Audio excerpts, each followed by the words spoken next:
I need to find a job fast. You're out there in your job search and you need to find something as quickly as possible. That is exactly what I'm covering in today's video. Stay tuned.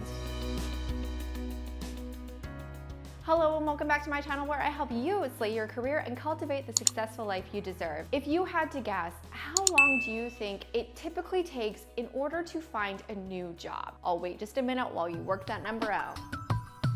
In reality, it is on average going to be 22.1 weeks in order for you to find a new job. Obviously, this is impacted by like a million things like your location, your industry, your actual job, but it's not generally going to be something that tomorrow you're in a new job. But 22.1 weeks, ain't nobody got time for that. Today, what I'm going to cover is how to expedite your job search and get a new job fast, even in the middle of a recession. If you're ready to make your job search speedy AF, tap that like button and let's jump into it. The first thing that you need to do in order to find a job fast is gonna sound really obvious, but it's something that a lot of people get tripped up on, and that is focus. I know that this can be really hard when you're multi-passionate, when you're multi-talented, like many of the people that I work with, because you have so many opportunities in front of you that picking one direction to go in is really, really hard to do. But I promise you this, especially in your job search, the fastest path is a straight line. And this shows up in every aspect of your job search, starting with your application. For example, 75% of resumes are going to be filtered out by the Applicant Tracking System, or the ATS. And I've taken the time to look at some of those applications, and many times it is obvious that that person is just putting their resume out like throwing spaghetti on a wall to see what actually sticks. And if your resume isn't fully tailored and it's not super obvious why you're the right person for the job, then first of all, the bot isn't gonna see it. But then second of all, if you actually manage to get to human eyes, they're going to struggle to see it as well, which is going to impact your ability to actually land an interview. My point is, you don't wanna be the person who's just spraying their resume all over the internet and praying that it actually works. Choose the job that you're actually going after. Pick a role that you really want to focus your search on. This is going to allow you to establish your online presence to support it. It's going to allow you to create a really wow-worthy resume to help you get more interviews. And if you don't totally know how to do that, I'm going to link a video that you need to watch after this one to help you create a remarkable resume. Ultimately, when you're super focused, it is going to allow you to really be the ideal candidate that your dream company is looking for. And that leads us directly into the second tip to help make your job search go really fast, and that is to be proactive rather than just reactive. So let me know if this sounds anything like you. Your job search strategy typically relies on you going to your select job boards on a daily basis, seeing what's open, and then submitting some applications. If this is what you are doing and this is your focus in your job search, you're not alone. This is what the vast majority of people do when they are in a job search. And this is why for many job seekers, it takes between 1 and 200 applications to actually land a job.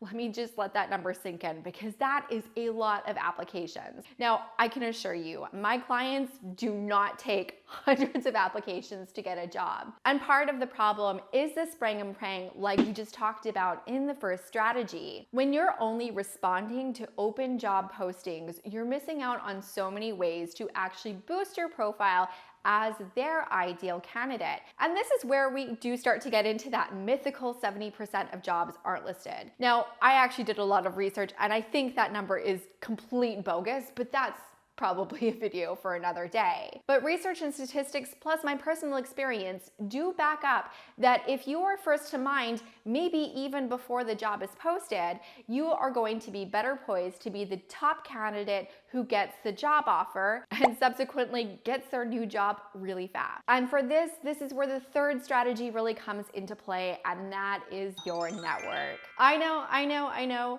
You don't need another career coach who's telling you the value of your network. Sadly, I am going to be, but it might be a little bit different than what you hear from many, because I've spoken with so many people that networking is just a really generic thing. You're going to job fairs, you're going to networking events, you're handing out your business card that says you're a job seeker. But this really has the same efficacy level as the spray and pray approach to actually applying for jobs. If you're not intentional in your networking and you're not strategic, it's not going to have the payoff, and you are going to sink a ton of time into making contact with people who really aren't in a position to help you out. They might be really cool, so that's awesome, but it's not going to necessarily help you in your job search. Networking for job search really comes down to two different categories of people.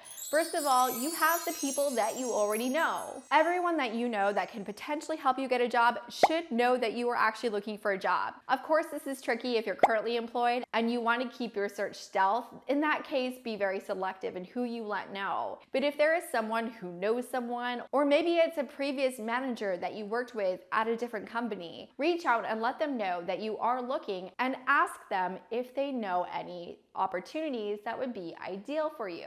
Also, just staying in touch with people in your network is really, really valuable. Make sure that you're also maintaining active touch points, that you are continuing to provide value, so your network is getting a frequent reminder about how awesome you are. Now, I'd love to know, is this something that you're actively doing in your job search? Let me know in the comments down below. The second segment of networking is the one that starts to freak people out, but I promise it's not too bad. I'm a shy introvert. I'm not going to develop any strategies that freak me out and pass them along to you. Now, the system that I actually teach my clients is something that I call precision networking. And it's really being intentional in your networking so that you're meeting and getting to know the people that you want to work with, that can refer you to a job, or that can actually hire you for said job. And the great news is you can totally do this from a socially distanced, safe space online. Amazing, I know. My primary tool for doing this is using LinkedIn. So if you do want to learn more about that, consider subscribing, because I do have several videos that are going to come out that are going to help you with this. My next tip on how to find a job fast is way easier said than done, and that is to be having multiple conversations.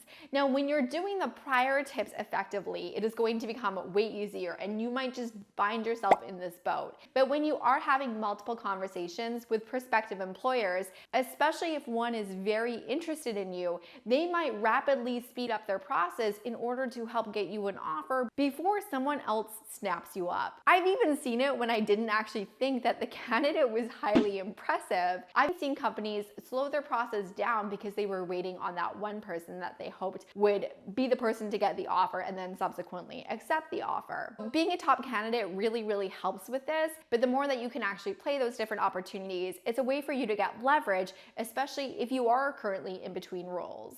If you are interested in a video to learn more about how you can actually stage yourself like this, let me know in the comments down below. Now, another way that you can find a job fast is this is a temporary fix, and it is by doing contract work, especially if you're in between roles. And the reason why you need to get a job fast is because, heck, we have bills to pay. Sometimes taking on some freelance work or a contract job might be a way to get some money coming in the door until you find your forever job. There's lots of places that you can do this. If you're interested in something like freelancing, there's sites like Fiverr and Upwork where you can basically create a profile and people can hire you to complete different projects. There's also many temp agencies out there. I have personally, early in my career, worked with a temp agency because it was easy. I walked in and I had a job the very next day. And sometimes these contract roles that you will get through a recruitment agency or through a temp agency actually have the opportunity to turn into a full-time role. So while this strategy isn't necessarily going to be long-lasting, it can be an incredibly fast way for you to get a job.